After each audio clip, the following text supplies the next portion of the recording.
Just wondering if you got my message the other day. I'm not really sure. I think this is the right number. Anyway, if this message is not the right number, then that's a pointless message, really, isn't it? Okay. Yeah. All right. I think I'll try again later, after I've done the washing up and polished the taps and hoovered the stairs, and then I'll give it another go. I'm sure I'll manage to do it properly. It's just that the knots are quite tight, so it's a bit tricky. But I'll tie some new cables on, rather than muck about trying to undo or cut the existing cables.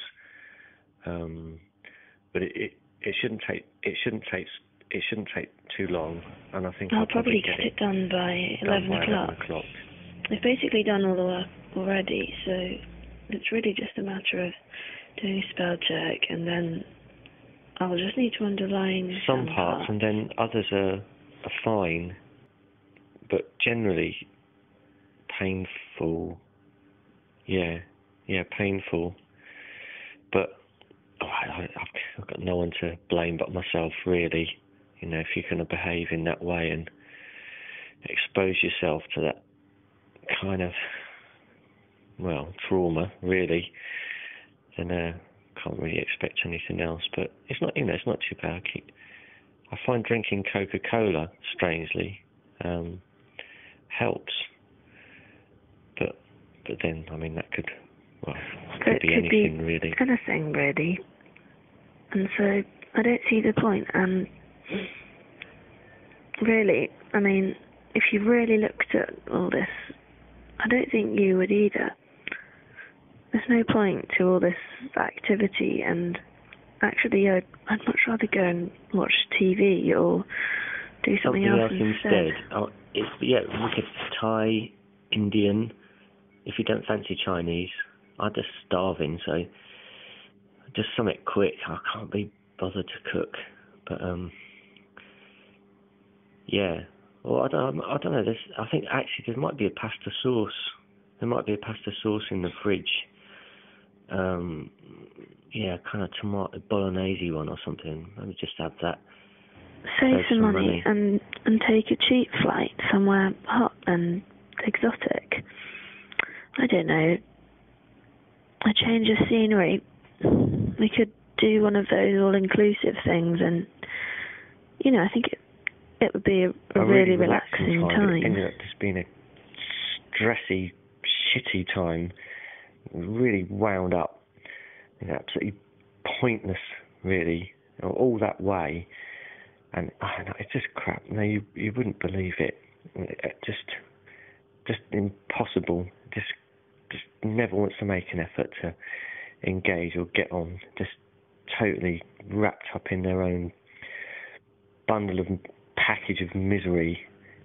Get on my nerves when she does that thing when she laughs, and it just makes everything not funny anymore. And I just think, stop doing that.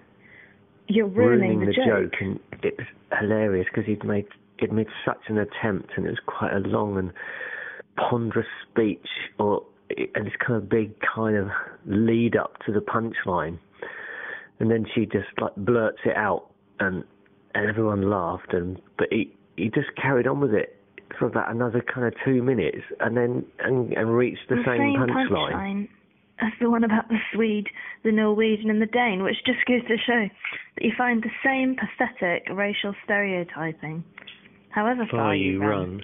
These things always catch up with you.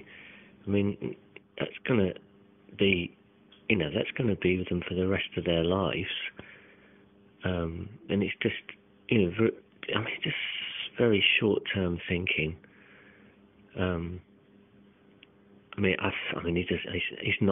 He's just not blinked an eye about it, really, which is kind of making the situation worse by reading the reviews. The best thing is to just stay occupied and try not to think about it or let it get you down. So anyway, there's this 1 hour lecture on Tai Chi, and I made some joke about yogic positions, and it didn't go down well at all. So the charm offensive halted at that point. But well, I don't know. We'll see. I mean, maybe we'll get a chance to catch up again. But yeah, it wasn't not the high point of my week, I have to say. But anyway, yeah, I've got plenty of things to be getting on with anyway, so maybe I don't need any distractions. Because I find it hard enough to concentrate as it is without her constant humming, which is just some kind of weird nervous reaction. To ink. So those pens, I'm just going to avoid them in the future. But actually, in my heart of hearts, all I really want is someone to share a cup of tea with, and someone to watch TV with, and someone to sit on a park bench with, and someone to give me a peck on the cheek after I've turned the bedside light out and before I've taken my teeth out with a pair of pliers, like a nut-crazed self-harmer or something. I mean, I've got no idea where they've got that impression at all. It's just like constantly trying to undermine everything I'm doing by promoting this idea of I'm a really disturbed individual. I mean, you know, I've got a temper and I have my, you know, I can have my moments, but I mean, you know, it's almost laughable. I mean, some of the things that get back to me, you know, I mean, it's just a very peculiar take on an individual client. I mean, only after a few minutes of casual conversation, he just went straight for the jugular and sort of blurted out that it was because he was afraid of his mother after what happened to his dad, because she's just so nervous all the time. So it's very difficult for him to, I mean, you know, even just explain the minor things that happen in a week. I mean, she's really anxious, which of course then makes him anxious. Him anxious. And then, of course, the dog starts barking and getting overexcited, and finally the whole house is in uproar, and then I just have these ideas that I just like to pack up and leave, and I feel like I can be so mean secretly and just a bit brutal as well. But, I mean, I suppose you can't blame her. Yeah, it's pretty grim, really. But you know, he's got to be able to live his life and you know, and have a certain kind of relationship with her that's not just solely based on the opinions of his peer group. And I said, listen, just because the other children at school say it's uncool or sad or whatever, doesn't mean you have to conform to their status quo. You're an individual.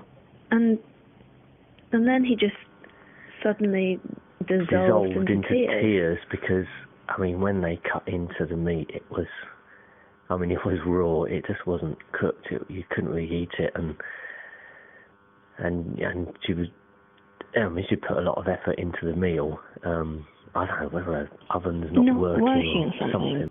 Maybe taking a day off. I don't know.